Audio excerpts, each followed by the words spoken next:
Smartphone জগতের AI আসল গড় হচ্ছে কিন্তু গ্যালাক্সি এআই। তবে হনরের রিসেন্টলি লঞ্চ হওয়া হনর 14 প্রো এটাও নাকি আপনার গড অফ এআই টাইটেলটা ধরেছে, যেখানে আপনি নানা রং বেরঙের এআই এর বিভিন্ন জাদু সবকিছু নিয়ে বিস্তারিত আলোচনা করবোই। তবে জেনে নেওয়া যাক হাইলাইট বিষয়। এতে দেওয়া হয়েছে স্ন্যাপড্রাগন 8 Gen 3 মতন একটি প্রসেসর, আপনার অথেন্টিক 200+ 12+ 50 মেগাপিক্সেলের ট্রিপল ক্যামেরা সেটআপ, যেটিকে ব্যাকআপ করার জন্য 6000 mAh একটি ব্যাটারি। আর আমাদের দেশে এটা আপনার 1 TB ভ্যারিয়েন্টে অফিসিয়াল ভাবে লঞ্চ হয়েছে 12GB RAM 512GB internal storage. আর এর জন্য প্রাইস নির্ধারণ করা হয়েছে কিন্তু আপনার 80,000 টাকা, মিনস 1 টাকা কম আর কি, যেটা আপনার আগামী জুন মাসের 1 তারিখ থেকে কিন্তু প্রি অর্ডার শুরু হবে। আর ভালো ব্যাপার এই যে আপনি যদি 1 তারিখের মধ্যে প্রি অর্ডার করেন তাহলে আপনাকে প্রায় 15,000 টাকার সমমূল্যে কিন্তু গিফট ফ্রিতে দেওয়া হবে, যেখানে প্রথমে 180 দিনের ফ্রি ডিসপ্লে কিন্তু রিপ্লেসমেন্টের সুবিধা থাকছে, তার সাথে একটি camera grip, Honor choice Bluetooth speaker pro, Honor choice watch two I, 0% EMI সহ এক্সচেঞ্জ অফার। তবে প্রাইস পয়েন্টের মধ্যে কতটুকু ভ্যালু ফর মানি তাই জানাবো এই ভিডিওতে সম্পূর্ণ বিস্তারিত। তাই চ্যানেলে নতুন হলে চ্যানেলটি সাবস্ক্রাইব করে ভিডিওতে লাইক দিয়ে ভিডিওটি শুরু করা যায়। আর আমাদের ফেসবুক পেজ থেকে দেখে থাকলে অবশ্যই ফেসবুক পেজটি ফলো আর ভিডিওতে লাইক এবং চ্যানেলটি শেয়ার দিতে ভুলবেন না। ডিজাইনের মামলায় কিন্তু এবার বেশ আই ক্যাচিং একটা ডিজাইন আর একটি ফ্ল্যাগশিপ ভাব দেওয়া হয়েছে। তার রিজন হচ্ছে কি এখানে যে আপনার মেটাল যে ফ্রেমটা রয়েছে আর ওইটা কিন্তু আপনার স্লাইটলি কার্ভ করা হয়েছে, ফলে ভালোই হ্যান্ড গ্রিপ পাবেন, যেটিকে প্রোটেকশন করার জন্য এসজিএস সার্টিফিকেশন এবং IP68 এবং 69 দ্বারা সম্পূর্ণ কভার করা আছে স্মার্টফোনটি। ইভেন আরটি ভালো ব্যাপার এই যে এখানে আপনার যে ক্যামেরা মডেল এরিয়াটুকু রয়েছে ওইটাও সম্পূর্ণ কভার করা আছে, ফলে ডাস্ট কিংবা ময়লা আবর্জনা জমে থাকার সম্ভাবনা নেই। সাথে নজর করা ছিল স্মার্টফোনের ডিসপ্লেতেও 6.7 ইঞ্চি মাপের 10 বিটের একটি মাইক্রো কার্ভ অ্যামোলেড ডিসপ্লে ব্যবহার করা হয়েছে এখানে। এক কথাইতে আপনার কোয়াড কার্ভ একটি অ্যামোলেড ডিসপ্লে, তার সাথে অথেন্টিক 120 হার্জের রিফ্রেশ রেট, ইভেন 3840 হার্জের PWM গেমিং ফিউচার। তবে ব্রাইটনেসের ক্ষেত্রে তারা একটা নাম্বারিং গেম খেলেছে, কারণ তারা 5000 নিচে কিন্তু পিক ব্রাইটনেস শো করেছে। এটা কিন্তু আপনার কাজে লাগবে না, আপনার HBM ব্রাইটনেসটাই কাজে লাগবে। তবে সেক্ষেত্রে প্লাস পয়েন্ট হচ্ছে এখানে আপনার ব্রাইটনেসটা কিন্তু 1.5 নিটস পর্যন্ত নেমে আসবে, ফলে যারা লেট নাইট ইউজার রয়েছেন তাদের জন্য এটা কিন্তু একটা অ্যাডভান্টেজ। যেখানে মাল্টিমিডিয়া কনজাংশনের জন্য আপনার স্টিরিও স্পিকার দেওয়া হয়েছে, তাদের চিন এবং বেজেলটা অনেকটা সিমেট্রিক্যাল লিফটেড একটি ডিসপ্লে। আর ইউটিউব কিংবা আপনার নেটফ্লিক্স এসব প্ল্যাটফর্মে কিন্তু ভিডিও দেখার জন্য আপনার HDR সার্টিফিকেশনটা রয়েছে। ডিসপ্লেটির রেজুলেশন করা হয়েছে আপনার 1280x2800 পিক্সেল। ডিসপ্লে দিকে আসলে এই প্রাইস পয়েন্টের মধ্যে একটা ফ্ল্যাগশিপ কাতারে রাখা যায়, বাট এই প্রাইস পয়েন্টের মধ্যে LTPO ডিসপ্লে দিলে এটা বেটার হতো। আই মিন এটাই গ্যাপ রয়েছে এখানে, কারণ যার প্রাইস অলমোস্ট 80,000 টাকা এই প্রাইস পয়েন্টের মধ্যে কিন্তু আমরা এরকম একটা ডিসপ্লে আশা করে থাকি। সাথে আন্ডার ডিসপ্লে অপটিক্যাল ফিঙ্গারপ্রিন্ট সেন্সরটিকেও মিস করবো না, তবে প্রাইস পয়েন্টে একটা আল্ট্রাসনিক ফিঙ্গারপ্রিন্ট কিন্তু আশা করে থাকি। Out of the box Android 15 এর সাথে আসা স্মার্টফোনের ব্যাকএন্ডে ইউজ করা হয়েছে ম্যাজিক OS 9.0 এর, যেখানে এর UI তে বেশ চমক প্রদর্শন AI দেওয়া হয়েছে, যার জন্য এটা AI গড একটা টাইটেল কিন্তু আপনার অ্যাচিভ করেছে। ফার্স্ট অফ অল এর UI তে আমরা কিন্তু দুই ধরনের AI দেখতে পারবো, একটা হচ্ছে তাদের নিজস্ব AI, দেন আরেকটা হচ্ছে তাদের গুগলের সাথে কোলাবোরেশন করেছে সে AI। তবে এখানে যেহেতু আমরা একটি র্যাম ভ্যারিয়েন্টে স্মার্টফোনটা লঞ্চ হয়েছে 12512, সেক্ষেত্রে আপনার স্টোরেজ টাইপ হিসেবে কি দিয়েছে সেটা কিন্তু আমরা জানতে পারিনি। প্রথমত তাদের নিজস্ব AI এর মধ্যে এখানে রয়েছে কিন্তু magic portrait, image cut out, generative fill, object eraser সহ বেশ কিছু AI ফিচার। তবে হ্যাঁ, সম্পূর্ণ হুবহুব যে আপনার গ্যালাক্সি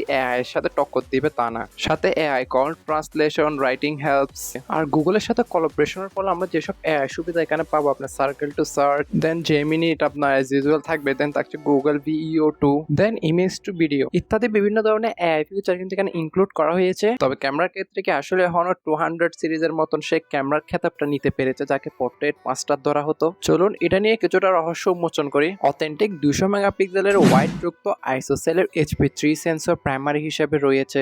সেকেন্ডারিতে 3x অপটিক্যাল 50 মেগাপিক্সেলের একটি টেলিফোটো লেস দেন থার্ডে 12 মেগাপিক্সেলের একটি ডিসেন্ট আল্ট্রাওয়াইড সহ ট্রিপল ক্যামেরা সেটআপ অফার করছে আমাদেরকে। ফ্রন্ট ফেসিং হিসেবে 50 মেগাপিক্সেলের একটি ওয়াইড যুক্ত সেলফি ক্যামেরা, সাথে 2 মেগাপিক্সেলের একটি ডেপথ সেন্সর। ব্যাক ক্যামেরা দ্বারা তোলা ছবিগুলো যে খুব বেশি পপ ছিল তা না, বেশিরভাগই কিন্তু কন্ট্রাস্টেড টাইপের ছিল ছবিগুলো, আর ডাইনামিক রেঞ্জ হ্যান্ডেলিং মোটামুটি ভালো ছিল। তবে প্রাইস বিবেচনা এখানে কিছুটা ইমপ্রুভমেন্ট করা উচিত ছিল তাদের। লো লাইটও মোটামুটি কালারটা আপনার ন্যাচারাল টাইপের রাখে, কন্ট্রাস্টি স্যাচুরেট টাইপের পিক গুলো তুলে, মানে আপনার আছে না যে রাতকে দিন করবে সেরকম ওভার হাইলাইটেড কোনো ইস্যু এখানে দেখতে পারবেন না, রাতকে রাতই রাখে। সাথে ছবির এক্সপোজার ব্যালেন্সটাও মোটামুটি ভালোই রেখেছে। তবে আল্ট্রাওয়াইডের ক্ষেত্রে মোটামুটি ভালো থাকলেও বাজেট হিসেবে আর একটু শার্প কিছু আমরা আশা করে থাকি। সাথে সেলফি ক্যামেরাটাও আপনাকে অ্যাবো অ্যাভারেজ টাইপের একটা রেজাল্ট দিচ্ছিল, পাশাপাশি টেলিফোটো লেন্সটাও মোটামুটি একটা ভালো রেজাল্ট দিচ্ছিল। আপনার 3x এবং 6xও কিন্তু মোটামুটি ইউজফুল ছবিগুলোই দিচ্ছিল তারা। তবে দেখা যাচ্ছিল যে আপনি যখন ডিজিটালি সম্পূর্ণ 15x জুম করে ছবিগুলো তুলবেন তুলবেন তাহলে সেক্ষেত্রে ডিটেলস এর কিছুটা হতাশা বা আপনাকে দিবে। পোর্ট্রেটের ক্ষেত্রে কেমন করেছে,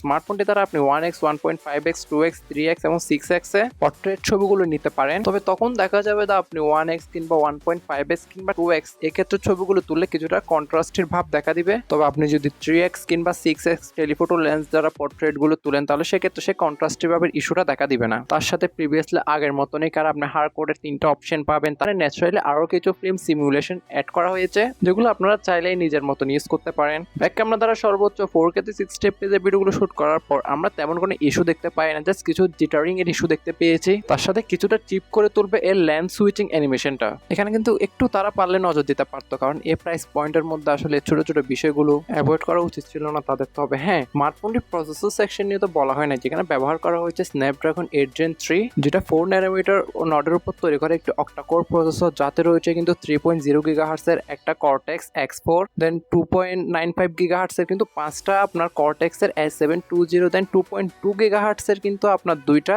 A520 কোর রয়েছে। পাশাপাশি Adreno 750 এর মতন জিপিইউটা থাকায় জনপ্রিয় হাই গ্রাফিক্স গেম সমূহ যেমন PUBG mobile, delta force, COD এসব গেম কিন্তু আমরা 120 fps এ রেখে প্লে করতে পারছিলাম। আর সেক্ষেত্রে আমরা হাইস্ট টেম্পারেচার পেয়েছি কিন্তু 37 কিংবা 28 ডিগ্রি সেলসিয়াসের কাছাকাছি। তবে আহামরি যে খুব একটা গেমারদের চয়েস করবো আমি স্মার্টফোনটি না। হ্যাঁ, আবারও বলছি, স্মার্টফোনটি যদি গেমিং এর প্রত্যাশায় কিনতে চান তাহলে অবশ্যই হতাশা হবেন। তাই বলে একদমই প্লে করা যাবে না। আপনি যদি ক্যাজুয়াল টাইপের প্লে করে থাকেন তাহলে ঠিকঠাকই থাকবে, কারণ আপনি যদি অফিসিয়াল টু অফিসিয়াল ভাবে কম্পেয়ার করেন তাহলে স্মার্টফোনটিকে আসলে একটা ভালো কাতারে রাখা যায়। বাট অফিসিয়াল টু আনঅফিসিয়াল ভাবে কম্পেয়ার করলে কিন্তু এর থেকে বেটার স্পেসিফিকেশন যুক্ত স্মার্টফোন রয়েছে, যেখানে কিন্তু আরো বেটার গেমিং এক্সপিরিয়েন্স পাবেন। বাট নর্মালি যেসব 2D কিংবা medium graphics game, free fire কিংবা লো গ্রাফিক্স লুডো, সাবওয়ে সাফার ইত্যাদি গেম রয়েছে, সেগুলো মোটামুটি অনায়াসে ভালোভাবে হ্যান্ডেল করতে পারবে। যেটিকে সম্পূর্ণ ব্যাকআপ করার জন্য 6000 mAh একটি ম্যাসিভ ব্যাটারি থাকা সত্ত্বেও স্মার্টফোনটির ওভারঅল ডাইমেনশন করা হয়েছে 8.1 মিলিমিটার থিকনেস এবং 205 গ্রাম এর ওজন। সাথে বক্সে থাকা 100 ওয়াটের চার্জিং ব্রিকটি দ্বারা আপনি 1 ঘন্টারও কম সময়ের মধ্যে স্মার্টফোনটি ফুললি চার্জ করে নিতে পারবেন ইজিলি,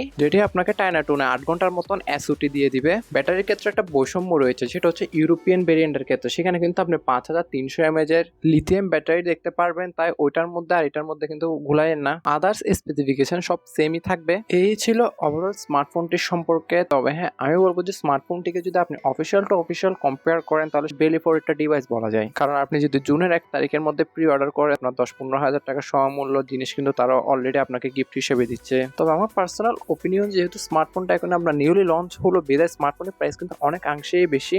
আমি কিন্তু আসলে স্মার্টফোনগুলোকে দোষ দিব না, আমাদের দেশের ব্যাট সিস্টেমটাই এরকম। অফিসিয়াল ভাবে যদি একটা বেলি ফর মানি নিতে চান তাহলে আপনাকে প্রাইসটা অনেকাংশেই বাড়াতে হবে। হ্যাঁ, তবে আপনি আনঅফিসিয়াল ভাবেও নিতে পারেন, তাহলে রিস্কটা সম্পূর্ণ আপনার উপর থাকবে। তবে বলতে পারেন যে এই প্রাইস পয়েন্টের মধ্যে এর থেকে বেটার স্পেসিফিকেশন যুক্ত স্মার্টফোন অ্যাভেলেবেল রয়েছে, সেটা অফিসিয়াল হোক কিংবা আনঅফিসিয়াল। তবে আপনারাও যেহেতু স্বাধীন দেশের স্বাধীন নাগরিক, বাকিটা আপনাদের উপর। এই 80,000 টাকা প্রাইস পয়েন্টের মধ্যে আসলে স্মার্টফোনটি নেওয়া কতটা উচিত কিনা।